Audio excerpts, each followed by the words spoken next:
Hello everyone, I am Mehmet Olatöz from Microsoft. Today we will take a look at SCCM, aka System Center Configuration Manager, or with its newest name, Microsoft Endpoint Configuration Manager.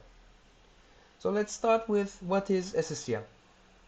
SCCM is a central management tool that helps to organize all the devices, in other words, endpoints, and all the users in an organization. SCCM can be used for distributing updates.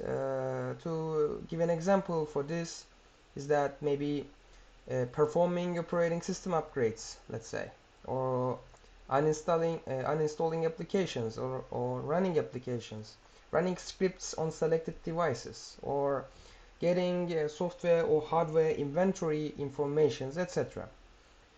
The main thing here is that SCCM does all these things centrally. This is the main point. Central is the keyword here.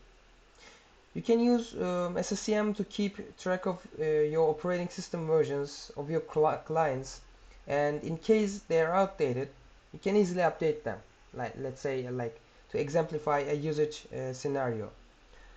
And continuing, we can fix fresh vulnerabilities that are discovered newly using SCCM by distributing updates, for example, coming from Microsoft, let's say. I am referring to the updates that Microsoft publishes every month, the security and cumulative updates, I mean.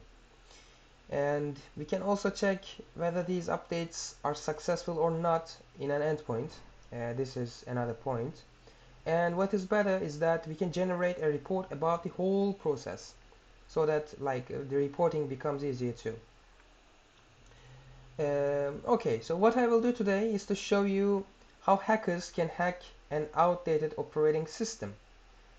And I will be attacking to a Windows 7 machine, which is a really outdated machine.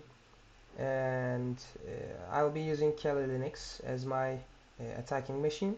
But before diving in, let me give you some usage percentages of all operating systems around the world.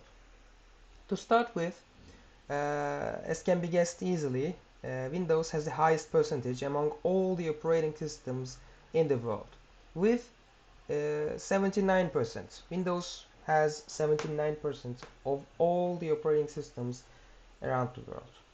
And among all the Windows systems, Windows 10 takes the lead with 70%.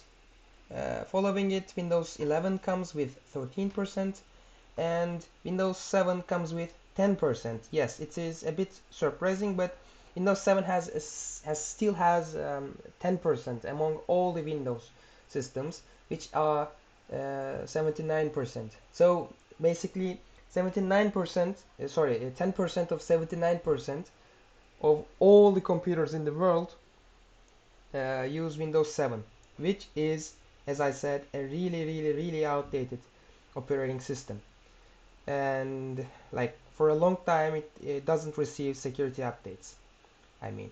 And at the end of the day, we will be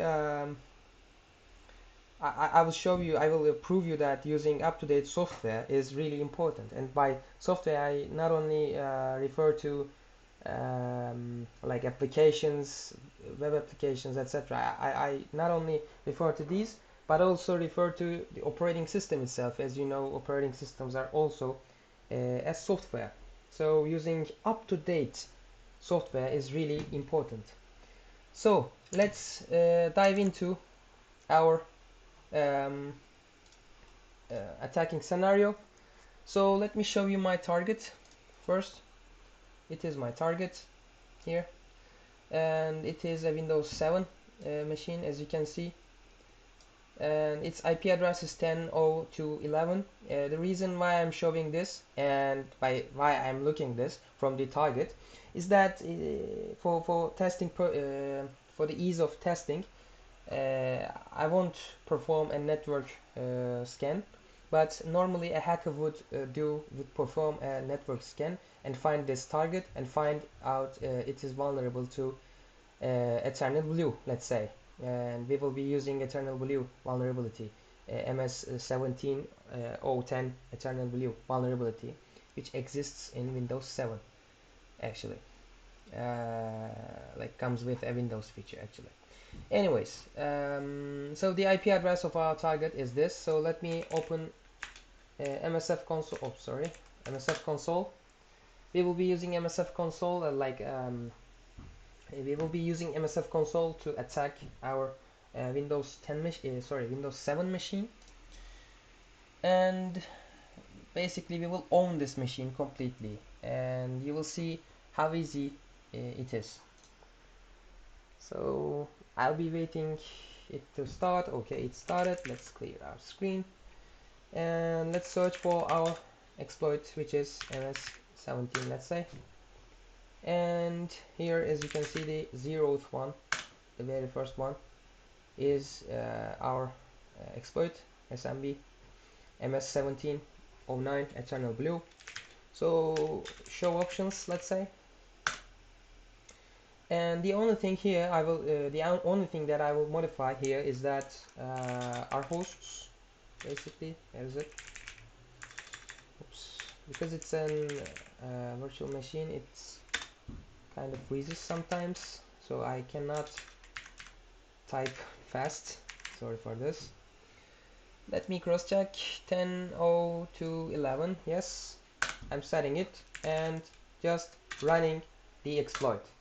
While it's running, let's discuss why it is that much dangerous, because as you can see, it is a really easy process, and anyone can perform this process if the vulnerability exists, if someone uses an outdated operating system, etc. And yeah, it is like kind of scary, because attack surface may be wide or not, but the attacker availability of hackers, the number of hackers is quite big. The possible hackers, let's say, is quite big.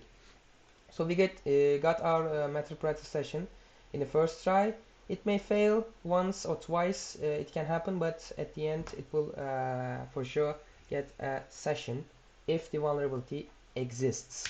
So let's see the processes inside our Windows 7 machine. These are the processes inside this guy. And we can, let's say, migrate ourselves, because it's currently we have a MetaPractice session, and MetaPractice session works on random access memory, namely RAM, and that's why it doesn't leave any trace behind. So let's migrate ourselves to 484, let's say. Can we do it? Yeah, we did. So currently we are 484, the process with PID 484, and like no one will notice us, basically our session. And let's get a shell. Okay, where are we? We are in a system. Oops, okay, my bad. Let's go up once more and go to our users desktop. Okay, let's one more directory. Let's enter system user dir. Okay, cd desktop, let's say, and we are inside their desktop, this user's desktop. Basically we are, let me close this guy, we are here, and as you can see, nothing is here. So let me type something like, okay, oops, sorry, Calyx Smurf was here, let's say, and into a admin.txt, put it into a file named admin.txt, and let's see here, something appeared. Yeah, Calyx Smurf was here. So as you can see, hacking an outdated operating system is pretty much easy. So that's why we should always use up-to-date software, always and always and always. And for this purpose, like you can use easy to patch, by the way, to at least update your third-party applications, and you can use Microsoft Windows own update application to update your Windows applications, Windows software, let's say, and you can keep yourself up to date. So we like to finish, let's say, we as Arcsoft can provide you help with SCCM, to refer to our very beginning of the video. We can provide you help with SCCM like all the other Microsoft products, and we can help you to manage your organization centrally using SCCM basically, with the help of our experienced specialists. Our staff, all of them are trained over years in their own fields, and they are well known among their field colleagues. And the main difference we make among other alternatives is that we include, as you can see, cybersecurity perspective to what we serve. And that's the main point actually. We combine security and regular support services together, and it yields the best service money can buy in the industry. That is the point actually. So yeah, all in all, that's it. I would like to thank you for choosing us, and take care. See you.